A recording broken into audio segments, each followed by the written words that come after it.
Ladies and gentlemen, welcome to the Esteemed FaceTime with Leaders, an initiative by World Development Corporation. I am Ajuna Sharawat, anchor at World Development Corporation. FaceTime with Leaders is a platform for industry titans to share their experiences, thoughts, ideas, and best practices in order to inspire one another and future leaders. In a nutshell, we attempt to encapsulate the multi-decadal learnings acquired by these industry leaders. We also hope that by conducting these FaceTime with Leaders interviews, we can bring together a global community of eminent personalities. Great learnings from great leaders undoubtedly assist everyone by identifying, nurturing, and using the trade secrets that are proven success formulae for many. And this is what we trust. These sessions are a gathering of leaders and a knowledge-sharing community. We have one such highly acclaimed name on FaceTime with Leaders with us today, Sundaram Doraiswamy. Sundaram is an experienced electrical engineer who has worked for over 4 decades in various roles in the fields of project management and operations, along with his core expertise in engineering. He has worked with several reputed organizations such as Siemens, Cogelex, Alstom, Crompton Greaves, and AEG NGEF Limited, among others, across geographical regions, namely India, Saudi Arabia, Qatar, and Dubai, and has held many senior roles and helped these organizations to grow and mature to handling mega million-dollar projects. He carries great leadership qualities, which can be seen in his linear career growth and impeccable track record. At present, he's supporting EV charging startup as an advisor and also an advisor to board of electrical organizations. Welcome, Sundar, to FaceTime with Leaders. Thank you. Hope you are doing well. Hope you are doing well. Yes, very much and more well after meeting you, and very excited to having this conversation with you. Thank you. Please go ahead. Sure.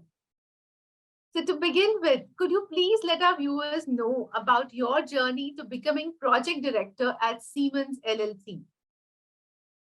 Good afternoon to all the viewers. As was introduced, I worked for 40 years in various electrical organizations, which encompasses starting with a simple testing and commissioning engineer, and then moved on to construction, and from there moved on to project management field, which in addition to that, afterwards I moved to procurement, from the procurement once again to group project management, then finally as head of projects in Siemens in Qatar, as well as operations director in Alstom, Saudi Arabia. I had about 24 years experience in India and with multinational companies outside the country, especially in Middle East, for 16 years. Most of my experiences have been with, let's say, electrical field, predominantly on the substation business, dealing with clients, mostly government utilities and private utilities actually. And also, please let us know which are the most challenging job roles you have had to handle. And could you tell us to how you managed them and what were your learnings from them? Honestly, I must say, as an universal rule, every job is a challenge. Whatever may be the small role or a middle role or a big role, every job is a challenge. And like I mentioned before, whichever role I played, it had its own challenges. Unfortunately, I think one Crompton Greaves company is missed out in the introduction. And in Crompton Greaves is where I changed my role from construction and project management to supply chain management, including contract management in that. So I had to handle a lot of suppliers, had to build complete, at least renew the vendor base and create long-term business association with them, build the trust, especially working under financially challenging situations. And then I learned that that gave me an excellent opportunity to not only deal with the working level people, but also with very, very senior people, which also enhanced my capabilities of handling people and resources and also the organizational concepts. So it really changed my career, and from there it took off. Then I landed in Qatar with Siemens as a senior project manager, and the client was new. We were new to the customer. The environment in the country was totally new to us. We had literally zero vendor base, and we had to build everything from the scratch, like vendors, the client relations, also the resources, which we obviously we took most of the people from India, but we also brought resources from multinational, multiple countries to win the trust of the customer and all the stakeholders in that country. And starting with a single project and moving, let's say the first project, if I remember correctly, was about $20 million. And then we scaled it up to $800 million in a span of 4 years. And we were always considered the best contractor for our utility client in Qatar. And it was a great success story actually. And then I moved to, also another challenge was I moved to Saudi in Alstom as operations director. Once again, there again, the challenges were totally different. We were a company who were starting our operations at the country level in Saudi Arabia. So the client had very stringent qualification requirements. So they gave us a sample order of 132 kV substation. We had to deliver it on a fast track, which we delivered on dot. And that led to us getting approved for complete range up to 400 kV substations in that country actually. So this was a big challenge that you need to, once again, in Saudi, we had to build the vendor base, build the client trust, build our resources. So it was like a startup. I mean, even though we were from a multinational company, we have to, let's say, implement a startup culture there and make the organization to run and succeed.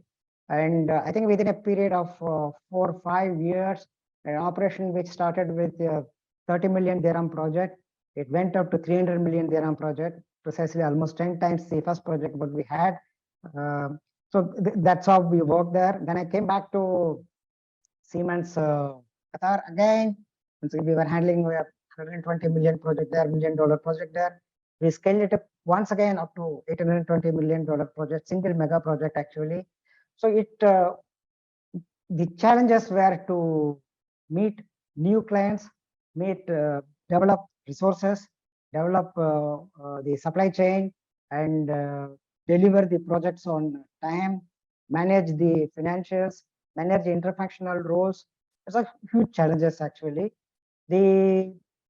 As long as you are sincere, honest to your works, and you are dedicated to the work, you have the right team to support you.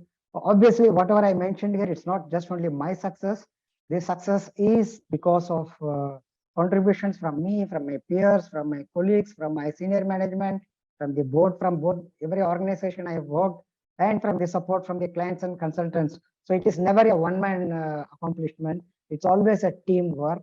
But I am privileged to be part of the team, and having contributed immensely on the success of these organizations is what gives me satisfaction today, actually. And is there any underlying principle across all the roles and responsibilities that has helped you keep up with the mounting challenges? See, one thing is life is not going to be comfortable for all the time, actually. The change is the one which is going to change continuously, actually. We need to accept it, actually. So whenever we face a challenge, we face a new environment, we should not get frightened. We need to adapt to those changes wholeheartedly and catch the bull by its horn. Whatever may be the challenges, don't run behind the bull. Catch the bull by its horn, take up the changes and take up the challenges, manage them, mitigate them, and convert those, any constraint what comes to you, into opportunities and make bigger success. I remember one word from Sachin Tendulkar, that when you are thrown a stone, you convert it into a milestone. So when you have a challenge, it's a great opportunity for you to make a huge success out of such challenges actually, as long as you believe in you and in your team actually. And second is you need to have the basic ethics. You need to be sincere, you need to be hardworking, you need to be honest, and you need to be fair to all the stakeholders around you, not only taking care of your organization, not only taking care of your client. You have to respect the environment, you have to respect the society, you have to respect the governance principles of the organization. You need to be focused on all these topics equally so that you can succeed in a complete way actually.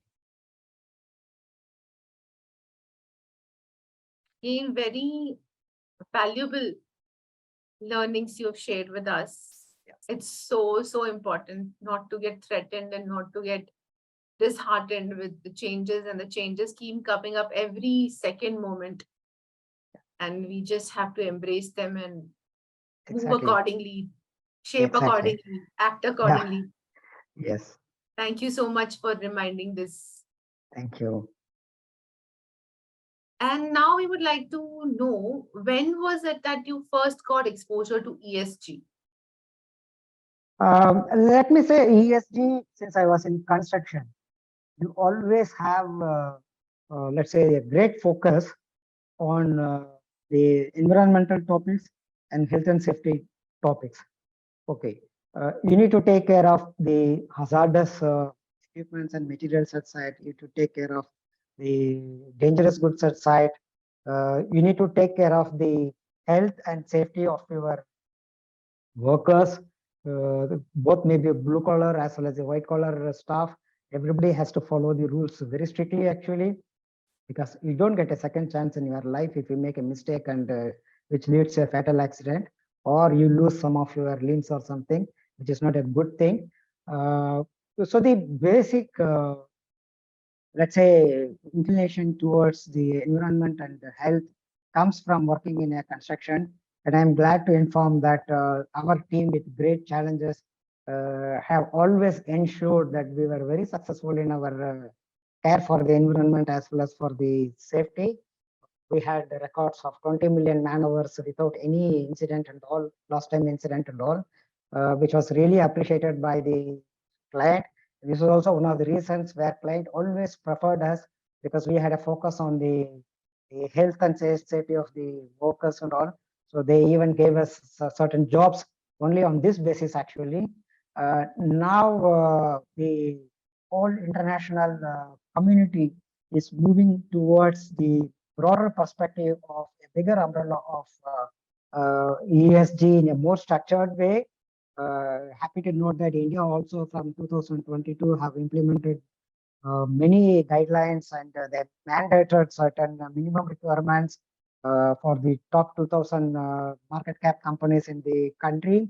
So, but ESG, I would say more in India as well as in even in developed countries, it's in a very, let's say, the starting stage.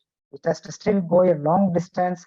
The maturity of the ESG applications, both in letter and in spirit, application of this ESG principles have a long way to go.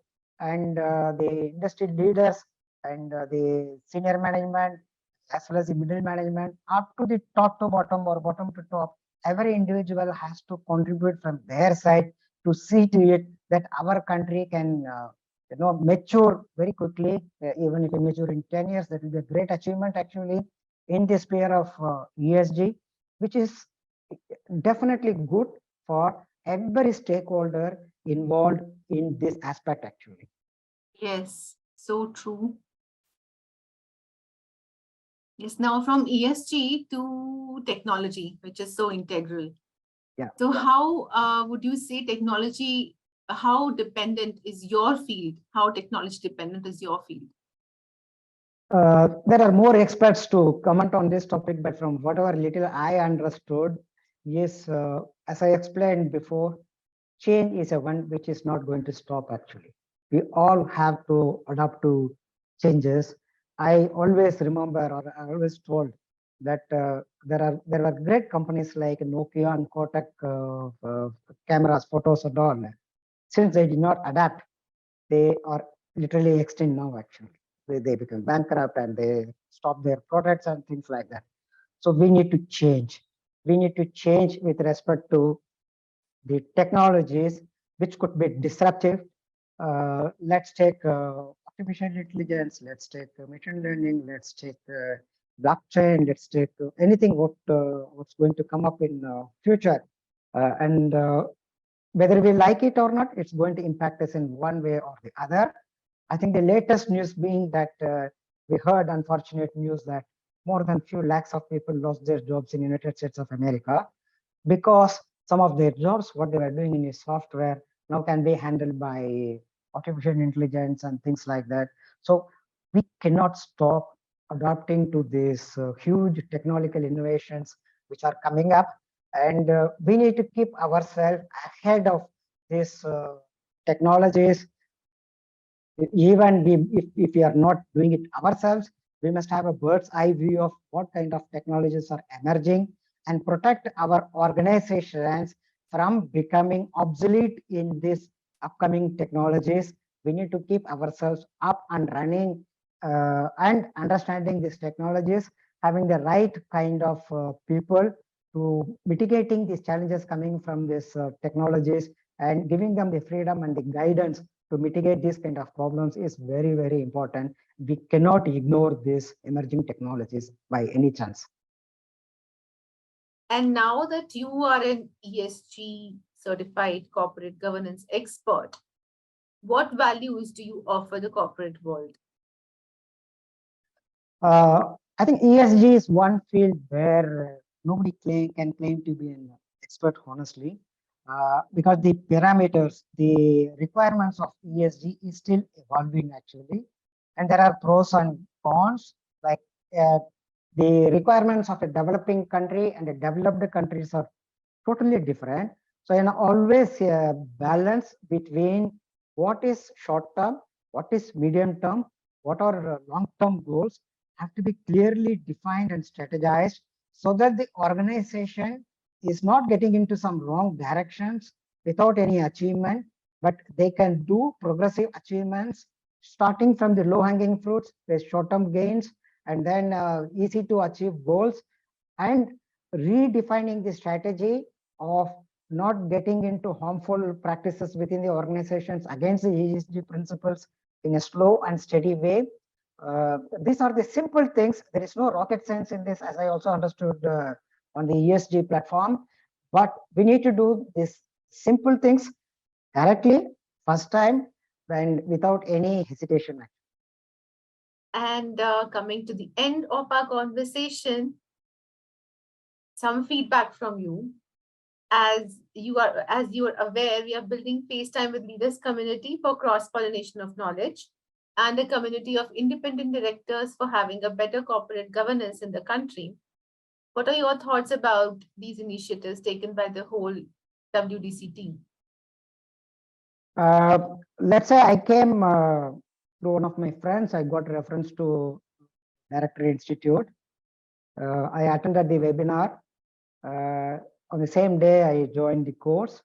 I also learned that there is a huge shortage is going to come in another year in 2024 for the independent directors due to various reasons of the government policies or the industrial requirements.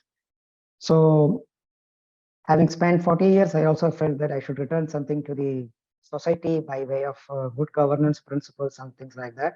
And I must thank Director Institute for guiding people like us by providing very nicely organized online modules with the proper coaching and the confidence with which they ensured that people with experience and going through our modules, they guaranteed us that we will get through the independent directors exams also. And I cleared this exam also on the first attempt.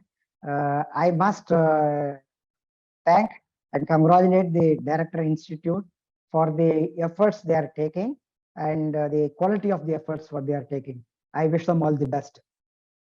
Thank you, Sundar, for such motivating feedback. And I must say that was a very valuable conversation with you. I'm confident that your insights will inspire the future leaders. Thanks again, Sundar, for joining us today, and wish you the very best for your future endeavors. Thank you. Thanks a lot. It was nice talking to you. Thanks a lot. Moreover, trust that this initiative by Directors Institute has unquestionably expanded the participants' understanding and enriched their minds.